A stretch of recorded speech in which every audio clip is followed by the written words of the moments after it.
Қайырлы күн, құрметті достар. Бүгін каналымда жасалу жолы өте оңай әрі құнарлы болып пісетін қайнатпа сорпа тағамымен бөлісетін боламын.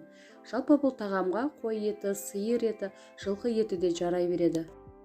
Бүгін бізде сиыр еті жақсылап жуып қазанымызға орналастыратын боламыз. Етімізді орташа көлемде қатты ұсақтамай, осы видеода көрсетілгендей етіп турап алатын боламыз. Етіміз батып тұратындай көз мөлшермен салқын су құятын боламыз және қақпағын жауып қайнағанын күтетін боламыз. Толықтай қайнаған сорпамыздың бетіне осылай көбіктер шығатын болады.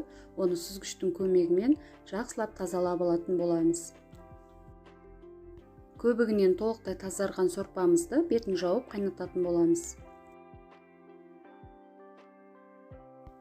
Қайнап жатқан сорпамызға көкөністерімізді қосып бастаймыз.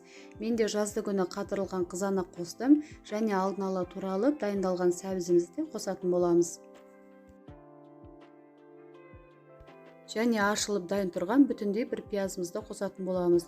Сіздер қалауларыңыз бойынша турап қоссаңыздар да болады. Көкөністерді салып болған соң татымына қарай тұз қосатын боламыз.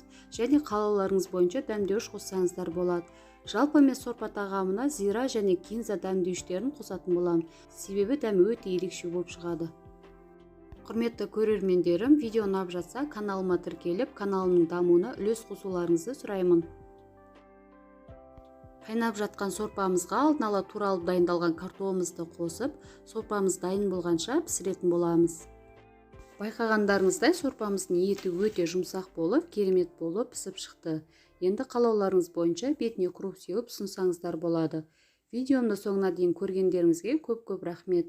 Астарыңыз дәмді болсын.